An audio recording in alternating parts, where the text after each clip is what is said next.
Hey everybody, how's it going? I'm Paul, I'm with the Dicey Review, and today we're going to be learning how to play Confusing Lands, the 1 to 2 player game released by Envyborn Games.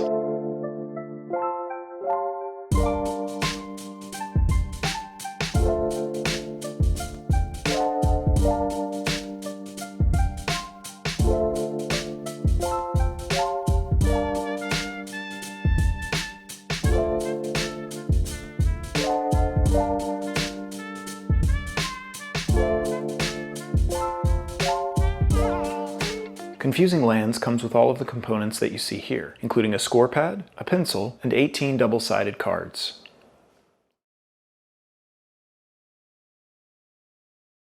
To begin setup, shuffle the 18 cards and place them in the play area so that the white boxes, known as the scoring conditions, are placed face down. Then deal the first card from the top of the deck to the center of the play area so that its scoring condition is face up. This card and its scoring condition will be the shared scoring condition for the game for both players. After that's done, you're ready to play. We're going to be going over the rules for a 2-player game in this example, and we'll look at the variant for solo play at the end of the video.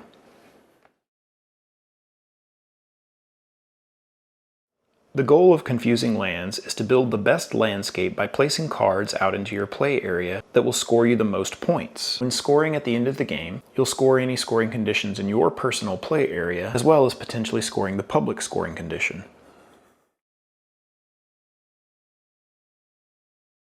At the beginning of each round, each player will be dealt 2 cards from the deck. Players then look at both of the cards in their hand and decide which card they want to place into their play area. They can place the card with either side face up. So for instance, they could place this card on this side, or they could flip it over and decide to place it with this side showing face up. For the first card that you place, there's no restriction on how you place it. So we could say that, for instance, this player decided to place this card into their play area. The card that you choose not to place would then be passed to the other player. That player would then pass the card that they didn't select to you, and you would have to place this card into your play area. When placing cards into your play area after you've already got one there, there's a few restrictions you have to follow. You have to place a card so that it covers at least one of the squares on the cards that are already in your play area. You can never cover up any scoring condition, even if it's a part of a scoring condition. And cards have to be placed in a way so that they form a grid, so no partially covered cards like this. And to emphasize, cards have to cover other cards, so I couldn't, for instance, slide this card underneath like this. Other than that, you can place cards however you want to, and you can place them on either side. So for instance, this player could place this card like this, which would help them out for their scoring condition needing river spaces. We'll go over all of the scoring conditions in detail at the end of the video. After players have placed 2 cards into their play area, the round would start over again, and each player would be dealt 2 cards from the top of the deck again.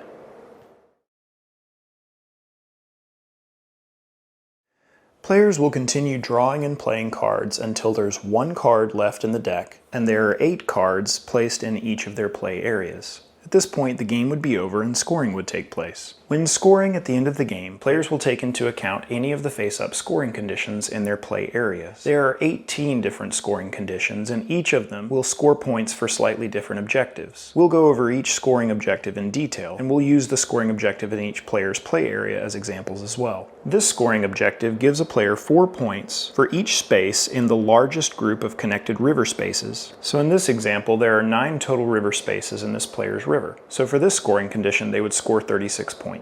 They also have this scoring condition, which would give them 3 points for each group of 2 or more connected forests. So in their play area, they have 1 group of 2 forests and another connected group of 2 forests here, for a total of 6 points. Players would also score the points for the shared scoring condition, but only if they have at least 1 face-up scoring condition in their own private area. This scoring condition would give a player 1 point, village, mountain, and/or forest space in their landscape. Looking at this player's play area, they would score 8 points for those 3 symbols. Now we'll look at this player's area and see how they score. This scoring condition would give a player a point for each space in their largest perfect square of spaces that has no scoring conditions. So for instance, this player was able to create a large square in the middle with no scoring conditions that's 4 by 4.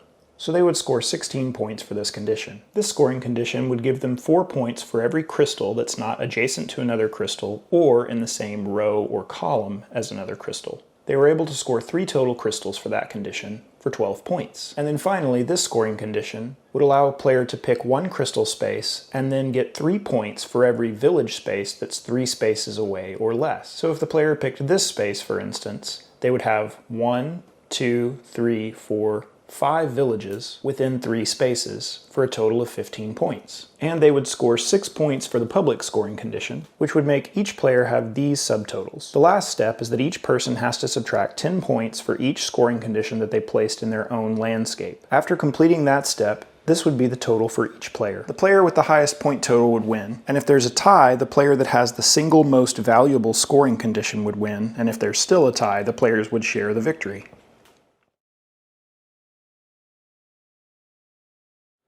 Now that we've looked at how to play, we'll look at each of the scoring conditions in detail and give a brief overview of what they do. This card would give a player 4 points for each of their river spaces for each forest space that the river space flows past. So for instance, if the player had these 2 forest spaces, this river space would be worth 8 points. This card would give a player 2 points for each connected space in their largest empty zone. So for instance, if this player placed that card that way, they would have an empty zone of 3 spaces worth 6 points. The zone has to be connected. This card would give a player 4 points for every river space that flows into a mountain, so placing the card would give you 4 points right away. This card would give you 8 points for each wolf that's at least 5 spaces away from a village or another wolf. So for instance, if the card were placed this way, this wolf would be worth 8 points because it's 1, 2, 3, 4, 5 spaces away from this village. This card would give you 1 point for your longest stretch of straight line that has no scoring condition. You can have other symbols in a straight line as long as there's no scoring conditions in one long straight line. This card would give you 6 points for each pair of wolf and elk in your play area. This card would allow you to score each crystal space. If this scoring condition is present, each crystal will score 2 points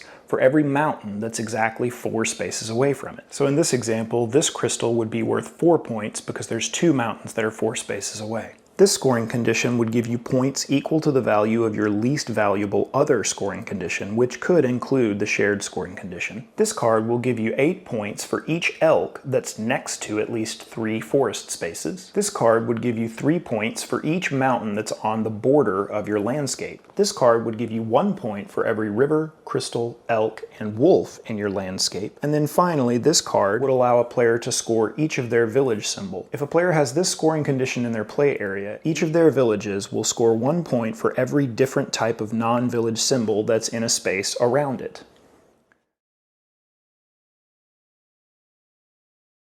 Finally, we'll briefly look at the solo variant of how you would play Confusing Lands by yourself. You'll set up the game just like normal, turning over a shared scoring condition, and you'll continue to take turns by drawing 2 cards each for yourself. You'll only deal cards to yourself, however. Whenever you would pass a card to your opponent, you would simply discard it instead. And whenever you're supposed to receive a card from your opponent, you would simply discard the top card of the stack and get the card that's beneath that.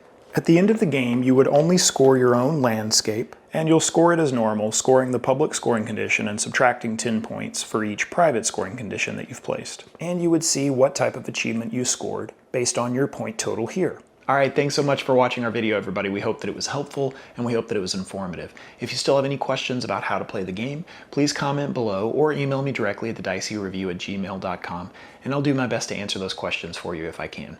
Also, as always, if you are enjoying the content that we put out, please make sure to like the video, subscribe to the channel, and click the bell icon to be notified whenever we put out new content in the future.